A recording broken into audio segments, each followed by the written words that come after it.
اللهم صل على سيدنا ومولانا محمد۔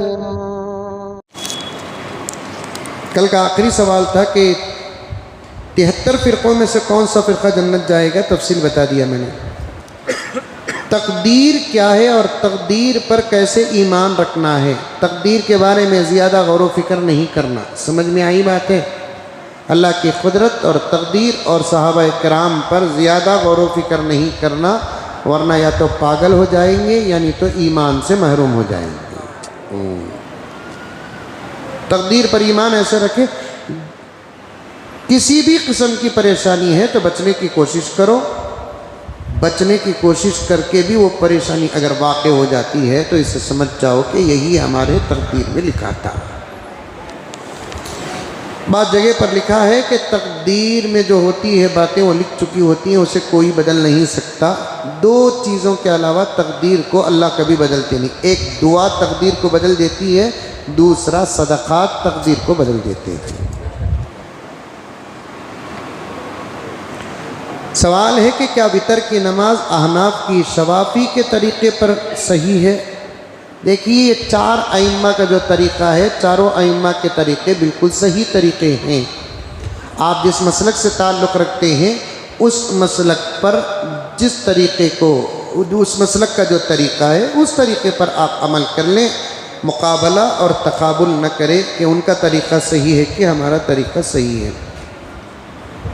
10 اور 20 دن کی تراویح کیسی ہے؟ بے وقوف اور نادان لوگ ہیں، تراویح تو پورے مہینے کی ہے، مہینہ 30 دن کا ہے تو 30 دن کی تراویح، 29 دن کا ہے تو 29 کی تراویح، یہ 10 دن کی تراویح اور 20 دن کی تراویح یہ سب عبادتوں کو مذاق بنانے کے برابر ہے۔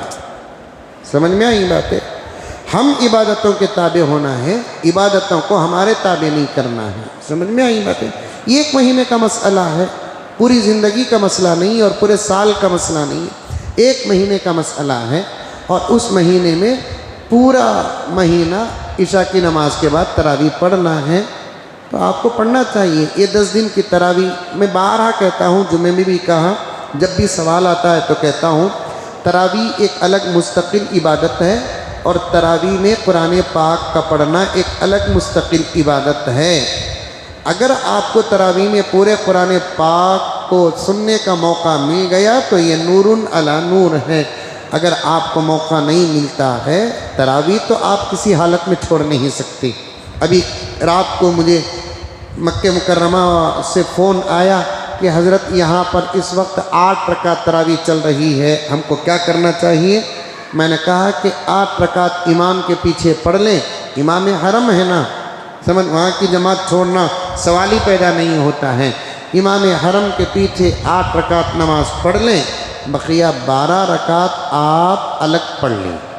لیکن ہمیں حنفی المسلک ہے، ہمارے نزدیک 20 رکعت ہے تو 20 رکعت کو پورا کرنا پڑے گا۔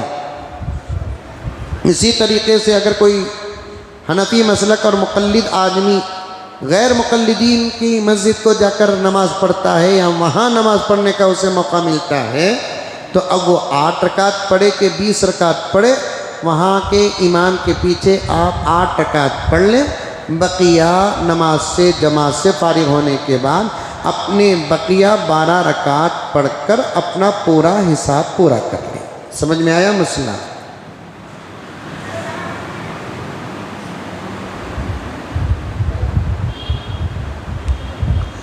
مولانا میں سوتے وقت قرآن موبائل میں سنتے سنتے سو جاتا ہوں، موبائل اس کے ٹائم پر آف بھی ہو جاتا ہے، کیا یہ صحیح ہے؟ بہت اچھا ہے، قرآن سنتے سنتے سونا ہے، اچھی بات ہے۔ ایک سوال ہے کہ تراویح میں 2 یا 4 رکعت چھوٹ گئے تو کیا کرنا ہے؟ آتے ہیں مسجد میں، تراویح شروع ہو چکی ہے تو پہلے آپ عشاء پڑھ لیں، اس کے بعد تراویح کی جماعت میں شامل ہو جائیں، وتر بھی پڑھ لیں امام کے ساتھ، اس کے بعد جا کر جتنی رکعتیں تراویح کی چھوٹی ہیں ان کو الگ سے پڑھ لیں، امام کے ساتھ وتر پڑھ لیں، کیونکہ وتر جماعت کی جو ہوتی ہے اس کا ثواب زیادہ ہے بغیر جماعت کے وتر کی نماز پڑھنے پر۔ سمجھ میں آئی بات ہے؟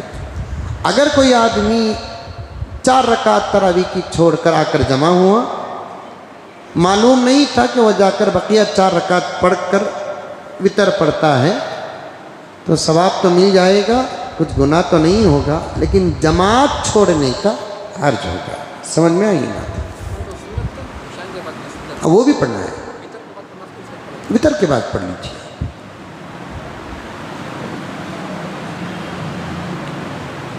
عجیب سوال ہے یہ، میں پورا دن کام میں رہتا ہوں، نماز پڑھنے کی اجازت نہیں ہے۔ جس نوکری میں آپ کو نماز پر پابندی ہے، آپ کو نوکری چھوڑنا پڑے گا، نماز نہیں چھوڑنا پڑے گا۔ سمجھ میں آئی باتیں؟ جس جاب اور نوکری میں آپ کے نماز پر بڑا مسئلہ پڑتا ہے، تو آپ کو نماز چھوڑنے کی تو شریعت اجازت نہیں دیتی۔ نوکری چھوڑو، چند دن امتحان گزریں گے، اس کے بعد ایسی مدد اللہ کی نازل ہوگی کہ آپ خود محسوس کریں گے نماز کسی صورت سے چھوڑنے کی اجازت نہیں ہے، نہیں ہے، نہیں ہے۔ تو کیا میں عشاء سے پہلے چھوٹی ہوئی نمازیں قضا کر سکتا ہوں؟ قضا کرنے سے تو آپ کی نماز ادا ہو جائے گی، لیکن قضا کا بھی ایک گناہ ہے۔ 80 سال یا 80,000 سال حدیث میں ہے کہ جہنم میں خالی قضا کرنے کی سزا ہوگا۔ قرض رکھ کر صدقہ کرنا مدرسے کو دینا کیسے ہے؟ پہلے قرض ادا کرو، بعد میں صدقہ کرو۔ قرض ہے اوپر ذمے میں اور یہ صدقہ کر رہے ہیں تو بالکل غلط بات ہے۔ جس سے قرض لیے اس کو پہلے قرض دینا، بعد میں صدقہ ہے۔ سمجھ میں آئی بات ہے؟ بعد میں دعوتیں ہیں، بعد میں خوشیاں ہیں، بعد میں ہماری ضرورتیں ہیں اور ہمارے دوسرے تمام مسائل ہیں۔ ہزاروں لاکھوں روپے کا قرض ہے، گھر کو سجانے لگے ہوئے ہیں، فریج لا رہے ہیں، واشنگ مشین لا رہے ہیں، بڑی بڑی ٹی ویاں لا رہے ہیں، اور کاندھے پہ قرض کا بوجھ ہے۔ بچے کی ختنے کی زبردست دعوت ہو رہی ہے، بچی پھول پہن رہی ہے تو زبردست دعوت ہو رہی ہے، اور اس کے علاوہ شادیوں میں لاکھوں روپے خرچ کر کے شادیاں کر رہے ہیں۔ بلکہ کچھ نادان و بے وقوف تو ایسے ہیں کہ قرض لے کر اپنی خواہشات پوری کر رہے ہیں۔ میرے ابا زکریا صاحب رحمۃ اللہ علیہ فرماتے ہیں ایسے لوگوں کے بارے میں، قرض ملیا تو چوری کرنے کی کیا ضرورت، کیونکہ لیتے وقت ہی ارادہ نہیں ہوتا مجھے دینا نہیں ہے۔ ایک بات بتاتا ہوں، حدیث کی سنو توجہ کے ساتھ۔ کسی عمل کو چھوڑنے والے کے بارے میں آقا نے نماز پڑھنے اور پڑھانے سے رکا نہیں۔ جب بھی مدینے میں مکے میں کسی کا انتقال ہو جاتا، جنازہ آتا، تو آقا ضرور نماز پڑھا دیتے۔ یہ نہیں پوچھتے کہ پوری نمازیں پڑھا ہے کہ نہیں پڑھا ہے، رمضان کے روزے رکھا ہے کہ نہیں رکھا ہے، زکوٰۃ دیا ہے کہ نہیں دیا ہے، حج کیا ہے کہ نہیں کیا ہے، کیا سلوک تھا اس کا ماں باپ کے ساتھ، کیا سلوک تھا اس کی بیوی کے ساتھ۔ یہ سوال کر کے آقا نماز نہیں پڑھاتے تھے، لیکن اگر کسی کا جنازہ آتا تو ضرور یہ سوال کرتے تھے یہ کسی کو قرض دینا تھا یا نہیں ہے۔ اگر یہ قرض دار ہے تو آقا فرماتے دیے بغیر مر گیا تو تم میں سے کوئی نماز پڑھا لے، میں نماز نہیں پڑھاؤں گا۔ قرض کو معمولی سمجھتے ہیں، لا حول ولا قوت الا باللہ۔ ایک اور ایک بہت اچھا سوال ہے، ایک مسجد میں نیچے اوپر الگ الگ 2 جماعت ہوتی ہے، نیچے 10 دن کی، اوپر 30 دن کی، کیا یہ جائز ہے؟ جائز ہے۔ تراویح کی نماز جماعت کے ساتھ ٹکراؤ نہیں رہنا، اوپر ایک جماعت چل رہی ہے، نیچے ایک جماعت چل رہی ہے، وہ قاری صاحب کا ساؤنڈ سسٹم بھی زبردست ہے، یہ قاری صاحب کا ساؤنڈ سسٹم بھی بہت زبردست ہے، انہوں بھی برابر 8:30 کو شروع کر رہے ہیں، انہوں بھی 8:30 کو شروع کر رہے ہیں۔ یہ بہتر طریقہ نہیں ہے۔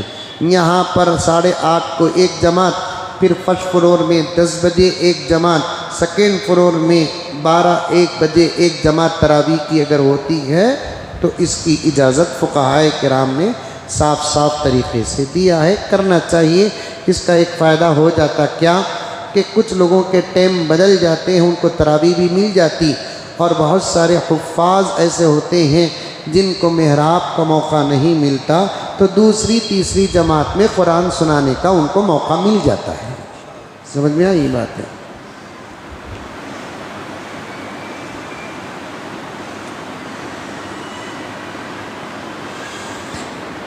بہت اچھا سوال ہے کہ 25 لاکھ روپے کا قرض ہے ایک صاحب کو، قرض دار بہت پریشان کر رہے ہیں۔ پریشان نہیں کریں گے تو کیا اختیار کا سامان دے کر بھیجیں گے؟ عجیب بات ہے، قرض دے ڈالنے کے بعد وقت پر نہیں کہہ دیے تو ان کا سوال کرنا خود پریشانی ہے۔ حضرت قرض دارہ بہت پریشان کر رہے، قرض دارہ بہت پریشان کر رہے۔ عجیب بات ہے، دینے والا ضرور پوچھے گا، نہیں پوچھے گا کہ نہیں پوچھے گا؟ اسے رخصت دینے کی اجازت ہے، وہ دے دیا تو فبیہا، ورنہ نہیں۔ وہ ضرور پیسے دینے کے بعد پوچھے گا۔ 25 لاکھ روپے ٹکڑے ٹکڑے کرے تو بھی کوئی معمولی اماؤنٹ نہیں ہے نا، فوراً کوشش کرنا۔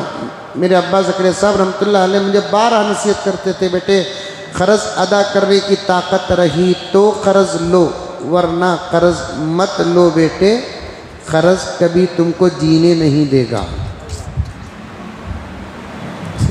اور قرض میں برکت بھی نہیں رہتی۔ سمجھ میں یہی بات ہے۔ تو 25 لاکھ روپے قرض ہے، قرض دار پریشان کر رہے ہیں، کیا میں زکوٰۃ کے پیسے لے کر ادا کر سکتا ہوں؟ ہاں، قرض لینے والا مثال کے طور پر مسٹر ایکس قرض لے کر نقصان ہو گیا، اب اس کے پاس کچھ بھی پیسہ نہیں ہے، وہ غریبوں کے زمرے میں آ گیا۔ اب یہ صاحب ان کو زکوٰۃ کے پیسے دے رہے ہیں، وہ زکوٰۃ کے پیسے لے کر قرض دار کو وہ ادا کر سکتے ہیں، ان کو ادا کرتے، یہ زکوٰۃ کا حکم نہیں رہے گا، یہ ان کا اپنا پیسہ بن جاتا ہے ہاتھ میں آنے کے بعد۔ سمجھ میں آیا مسئلہ؟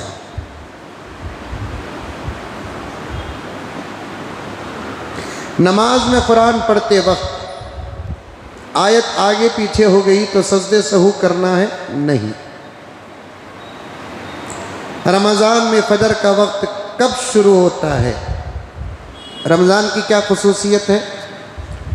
رمضان سے پہلے، رمضان کے بعد، یا رمضان میں فجر کا وقت جو شروع ہوتا تھا اسی وقت میں شروع ہوتا ہے۔ بعض لوگ کہتے ہیں ہمیں سحری کب ختم کرتے کہ تب فجر شروع ہوتا ہے۔ ان کی سحری بڑی لمبی ہوتی ہے۔ آج بھی ایک صاحب پوچھے مجھے کہ حضرت اذان ہو رہی تھی، اس وقت میں اٹھیا، جلدی جلدی ایک موز بھی ایک گلاس دودھ پی لیا، میرا روزہ ہے کیا پوچھا؟ میں بولا یس بھی ای بیانتے ہیں۔ ارے عجیب بات ہے، اذان ہو رہی ہے، جلدی جلدی وہ ایک موز اور ایک گلاس دودھ، کتنا جلدی پیا رہی ہیں انہیں اللہ کا بندہ، پھر پوچھ رہا ہے کہ روزہ ہوں کیا؟ لا حول ولا قوت الا باللہ۔ کچھ لوگ روزہ رکھتے ہیں، ان لوگوں کو روزے کے مسائل نہیں معلوم، ان کا دن بھر کا روزہ سوائے بھوک کے اور کچھ نہیں دیتا ہے۔ فجر کا وقت شروع ہونے سے آدھا گھنٹہ پہلے سحری کو ختم کر لینا سنت وقت ہے۔ سمجھ میں آئی باتیں؟ اور افطار کا وقت کب شروع ہوتا ہے؟ مغرب کا وقت جو شروع ہوتا ہے وہی افطار کا وقت ہے، افطار کا الگ اور مغرب کا الگ نہیں ہے۔ غیر رمضان میں مؤذن صاحب مغرب کی اذان دیتے ہیں اللہ اکبر بول کر، وہی افطار کا شروع وقت ہے۔ ہماری مسجد میں ہر سال ایک غیر مسلم عورت افطار کے لیے کھجور لا کر دیتی ہے، کیا یہ جائز ہے؟ جائز ہے۔ آقا صلی اللہ علیہ وسلم غیر مسلموں کا ہدیہ قبول کرتے تھے اور غیر مسلموں کو ہدیہ دیتے تھے۔ غیر مسلم اگر آ کر کھجور دیتا ہے، سموسے دیتا ہے اور روٹیاں وغیرہ خرید کر یا گھر سے پکا کر دیتا ہے تو انکار نہیں کرنا۔ سمجھ میں آئی بات؟ ہاں، مسلمان اگر لا کر دیتا ہے تو تحقیق کرو کہ آپ کس پیسے سے لا کر دیتے ہیں۔ سمجھ میں آئی بات ہے؟ غیر مسلم لا کر دیتے ہیں تو آپ افطار کر، بہت سارے کئی غیر مسلم بہت اچھے ہیں، وہ بہت رمضان کی قدر کرتے ہیں، اللہ ان سب کو ہدایت کے فیصلے فرمائے۔ رمضان المبارک کے مہینے میں وہ اپنی طرف سے شربت کا، کھجور کا، سموسے کا بہت اچھا انتظام کرتے ہیں، اور ایک بہت سارے غیر مسلم ذرا بھولے بھالے ہیں، بجائے سموسے لا کر دینے کے کسی پر بھروسہ کر کے کہتے ہیں کہ 2000 روپے لیو بھائی مسجد میں جا کر افطار کرا لو بول کر بولے تو وہ مسجد میں افطار نہیں ہوتا، ان کا افطار ہوتا، وہ مسجد میں افطار نہیں ہوتا، ان کا افطار ہوتا ہے۔ ایسا بھی نہیں کرنا ہے۔ یہ عجیب سوال ہے۔ رمضان میں عشاء کی نماز چھوٹ گئی تو کیا کرنا ہے؟ عشاء کی نماز پڑھنا ہے۔ چھوٹ گئی تو کیا کرنا؟ معاف ہو جاتی کیا؟ نہیں۔ سر کے بال جوڑا باندھ کر نماز پڑھ سکتے ہیں کیا؟ دیکھیے عورتوں کا سوال ہے یہ، اپنے لمبے بالوں کو جوڑا بنا کر پیشانی کی طرف رکھنا حرام ہے۔ آقا نے لعنت بھیجی ہے ایسی عورتوں پر۔ یہ جو چونڈا بولتے ہیں ہمارے علاقے میں، کتابوں میں جوڑا بول کر آتا ہے، پورے بالوں کو جوڑا بنا کر یہاں پیشانی اور تالو کے پاس رکھ کر، وہ ایک آج کل میک اپ اور فیشن بن گیا ہے نا۔ آقا صلی اللہ علیہ وسلم کی نظر دیکھیے، نگاہ نبوت دیکھیے کہ ابھی یہ فیشن آیا نہیں۔ آقا نے فرمایا میری امت پر ایک ایسا زمانہ آئے گا عورتوں کے سر اونٹ کے کوہان کے برابر ہو جائیں گے، اور اونٹ کی پیٹھ میں ایک حصہ ہوتا ہے جسے کوہان کہتے ہیں، وہ ذرا اٹھا ہوا ہوتا ہے، اور عورتوں کے سر بھی اس قسم کی چوٹیاں ڈالتے ہیں۔ لا حول ولا قوت۔ یہ عورتیں تو عجیب بات ہے، ان کو نبی کا طریقہ پسند نہیں، عائشہ کا طریقہ پسند نہیں، فاطمہ کا طریقہ پسند نہیں۔ دیکھا دیکھی وہ لوگ جو جہنمی ہیں، اللہ حفاظت فرمائے۔ بولنے میں بھی شرم آتی ہے کہ ان کے کپڑے پورے نہیں۔ اگر غیر مسلموں کو زکوٰۃ دینا جائز ہوتا تو میں یہاں کی زکوٰۃ وصول کر کے امریکہ بھیجتا۔ اور عجیب دنیا کا فلسفہ دیکھیے، جو جتنا بڑا مالدار ہوتا ہے اس کے گھر کی عورت اتنی ہی کم کپڑے والی ہوتی ہے۔ تو لا حول ولا قوت الا باللہ۔ ہاں، اگر عورت یہاں گردن کے پاس جوڑا اور چونڈا بنا کر رکھ کر نماز پڑھتی ہے تو فقہا نے اسے بہتر صورت بنایا ہے، یا چوٹی ڈالتی ہے تو یہ بھی بہتر صورت ہے۔ کھلے بال رکھ کر نماز پڑھنا نہیں ہے۔ سمجھ میں آئی بات ہے؟